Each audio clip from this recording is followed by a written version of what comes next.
আকাশবাণী কলকাতা বিচিত্র সংবাদ সংকলন ও উপস্থাপনা সুদীপ বসু। শীতের নিশুতি রাত, লেপ কম্বলেও ঠান্ডা কাটছে না। ভাবলেন একটু রোদ পোহালে কেমন হয়। মোবাইলে রোদের অর্ডার দিয়ে উঠে গেলেন সোজা ছাদে। কিছু পরেই আকাশ ছিঁড়ে নেমে এলো এক ফালি রোদ।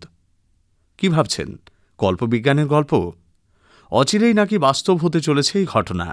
আমেরিকার ক্যালিফোর্নিয়ার এক স্টার্টআপ সংস্থা রোদ বিক্রির অভিনব এক প্রকল্পের কথা শুনিয়েছে, একেবারে সানলাইট অন ডিমান্ড।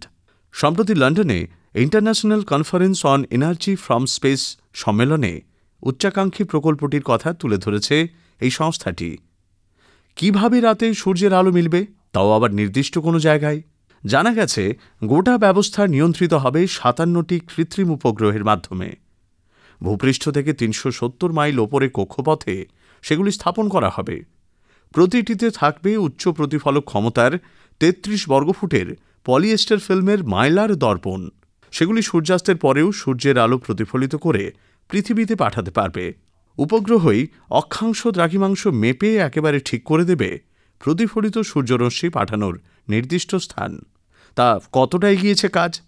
সংস্থাটি জানাচ্ছে, পরীক্ষামূলকভাবে একটি গ্যাস বেলুনে 8 ফুট বাই 8 ফুটের একটি মাইলার দর্পণ আটকে সেখান থেকে সূর্যরশ্মি প্রতিফলিত করে প্রায় 800 ফুট দূরের সৌর প্যানেলে ফেলা হয়েছে। ফলাফলও আশাব্যঞ্জক। প্রতি বর্গমিটার প্যানেল থেকে 500 ওয়াট বিদ্যুৎ উৎপাদিত হয়েছে।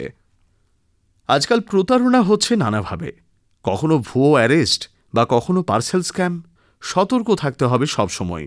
চটজলদি বিয়ের ব্যবস্থা করে দেওয়ার আশ্বাস দিয়ে অদ্ভুত প্রতারণা হচ্ছে চীনে। একে বলা হচ্ছে ফ্ল্যাশ ম্যারেজ। বিষয়টা ঠিক কি? প্রতারকরা মিলে ভুয়ো ম্যাচমেকিং এজেন্সি খুলে বসছে। সেই সংস্থার মাধ্যমে টার্গেট করা হচ্ছে অবিবাহিত ছেলেদের। পছন্দমতো স্ত্রী পাইয়ে দেওয়ার প্রতিশ্রুতি দিয়ে সেখানে রেজিস্টার করতে বলা হচ্ছে। তারপরে সামনে রাখা হচ্ছে একাধিক অপশন, একেবারে যে কোনো বিশ্বস্ত ম্যাচমেকিং সংস্থার ধাঁচেই। কিন্তু আসল চমক থাকছে তারপরে। পাত্রী বাছা শেষ হলে বিয়ের প্রস্তুতি থেকে যাবতীয় খরচের জন্য নেওয়া হচ্ছে মোটা অঙ্কের টাকা। অনেকের ক্ষেত্রে আবার বিয়ের অল্প দিনের মধ্যেই স্ত্রী ডিভোর্স ও অ্যালিমনির জন্য চাপ দিচ্ছে।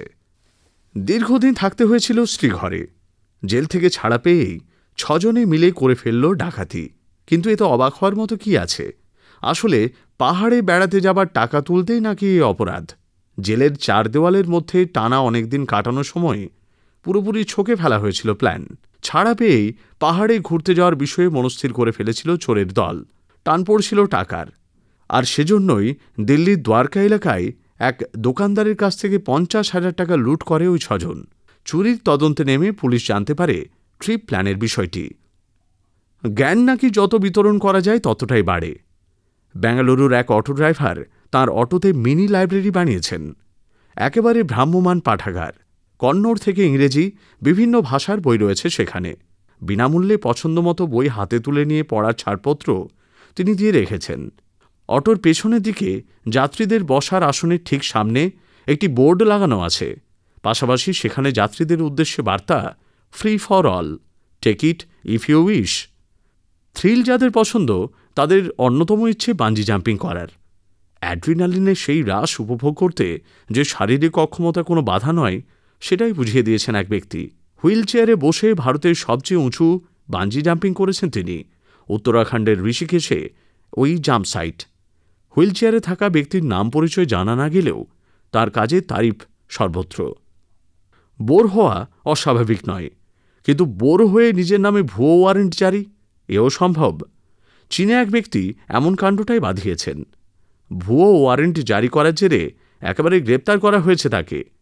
জেরায় ধৃত ব্যক্তি জানিয়েছেন, কারো অ্যাটেনশন না পেয়ে বোর হয়ে পড়ছিলেন তিনি। তার জেরেই এমন কাজ করেছেন।